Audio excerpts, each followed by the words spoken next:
প্ৰিয় ছাত্ৰ-ছাত্ৰীসকল স্বাগতম মোৰ ইউটিউব চেনেল তেৰণ একাডেমীলৈ।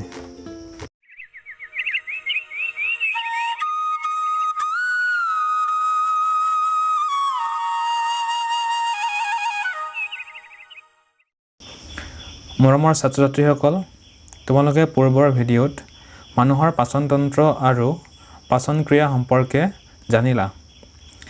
আজি তৃণভোজী প্ৰাণীৰ পাচন আৰু পাচনতন্ত্ৰ নথকা জীৱৰ পাচন সম্পৰ্কে আলোচনা কৰিম। তোমালোকে গৰু, মহ আৰু অন্য ঘাঁহ খোৱা জন্তুৱে ঘাঁহ নোখোৱাকৈ থকা অৱস্থাত অনবৰতে ঘাঁহ পাগলি থকা নিশ্চয় দেখিছা। তৃণভোজী প্ৰাণীৰ পাচনতন্ত্ৰ মানুহৰ পাচনতন্ত্ৰতকৈ কিছু বেলেগ। তৃণভোজী প্ৰাণীৰ পাকস্থলী 4টা কোঠালীযুক্ত, ক্ৰমে ৰুমেন, ৰেটিকুলাম, অমেচাম আৰু অবমেচাম। সিহঁতে ঘাঁহবোৰ লৰালৰিকৈ গিলি পাকস্থলীৰ ৰুমেন অসমীয়াত ৰুমন্থ অংশত জমা কৰি থয়। ইয়াত খাদ্যৰ আংশিকভাৱে হজম হয় আৰু এই খাদ্যক পাগলা খাদ্য বুলি কোৱা হয়।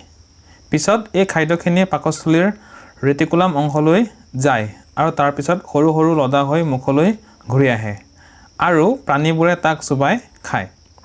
এই প্ৰক্ৰিয়াটোক পাগোলা বোলে আৰু এই প্ৰাণীবোৰক পাগলি খোৱা প্ৰাণী বা ৰুমন্থক বোলে।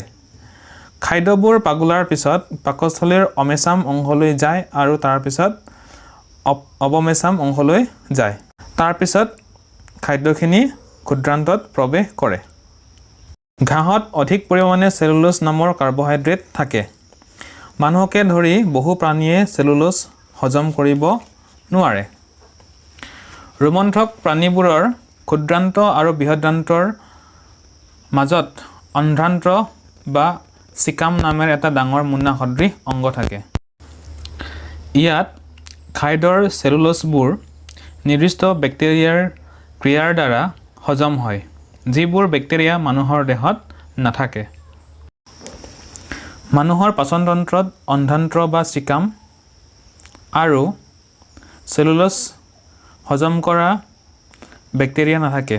সেইবাবে মানুহে চেলুলোজ হজম কৰিব নোৱাৰে বা পাচন কৰিব নোৱাৰে।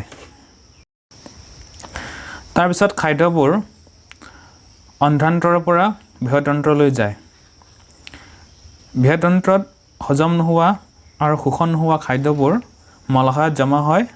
তাৰপিছত পায়ুৱেদি সেইবোৰ বাহিৰলৈ ওলাই যায়। এতিয়ালৈকে তোমালোকে পাচনতন্ত্ৰ থকা প্ৰাণীৰ পাচন ক্ৰিয়াৰ বিষয়ে শিকিলা। কিন্তু বহুতো সৰু জীৱ আছে যিবিলাকৰ মুখ আৰু পাচনতন্ত্ৰ নাই। তেতিয়াহ'লে সিহঁতে কিদৰে খাদ্য গ্ৰহণ কৰে আৰু সেইবোৰ হজম কৰে? বহুতো সৰু সৰু জীৱৰ খাদ্য গ্ৰহণৰ কৌশল বিভিন্ন ধৰণৰ আছে। কিন্তু আমি এই পাঠত এমিবাৰ খাদ্য খোৱাৰ ধৰণ আৰু পাচনৰ সম্পৰ্কে আলোচনা কৰিম। এমিবা হৈছে পুখুৰীৰ পানীত পোৱা এক কোষীয় অণুজীৱ। অণুজীৱবোৰ ইমানেই সৰু যে ইহঁতক আমি খালী চকুৰে দেখা নাপাওঁ। এককোষীয় অণুজীৱবোৰ আমি অণুবীক্ষণ যন্ত্ৰৰ সহায়তহে চাব পাৰোঁ। এমিবাৰ এখন কোষাৱৰণ আৰু ইয়াৰ কোষ প্ৰৰসত এটা ঘূৰণীয়া ডাঠ কোষকেন্দ্ৰ আৰু বহুতো সৰু বুৰবুৰণিৰ নিচিনা ৰিক্তিকা থাকে। এমিবাই সঘনে ইয়াৰ আকাৰ আৰু স্থান সলনি কৰে। ই চলন আৰু খাদ্য আহৰণৰ বাবে এক বা ততোধিক আঙুলিৰ নিচিনা প্ৰবৰ্ধ উলিয়াই দিয়ে। এই প্ৰবৰ্ধবোৰক কুটপট বা অস্থায়ী চলনাংগ বোলে। এমিবাই কিছুমান অণুজীৱ খাই জীয়াই থাকে, যেনে পেৰামেচিয়াম। যেতিয়া ই খাদ্যৰ স্পৰ্শ অনুভৱ কৰে তেতিয়া ই খাদ্য কণিকাৰ চাৰিওফালে কুটপট উলিয়াই আগুৰি ধৰে আৰু গিলি পেলায়। এই বস্তুখিনি পাছত খাদ্য ৰিক্তিকাত সোমাই পৰে। খাদ্য ৰিক্তিকাত পাচক ৰস নিঃসৰণ হয়। সেইবোৰে খাদ্যৰ ওপৰত ক্ৰিয়া কৰি খাদ্যখিনিক সৰল উপাদানলৈ ভাঙি দিয়ে। পাচন হোৱা খাদ্যবোৰ লাহে লাহে চাৰিওফালে থকা কোষ প্ৰৰসৰ দ্বাৰা শোষিত হয়। শোষণ হোৱা পদাৰ্থবোৰ বৃদ্ধি, শৰীৰ পৰিচালনা আৰু সংখ্যাৰ বৃদ্ধিৰ বাবে ব্যৱহাৰ কৰা হয়।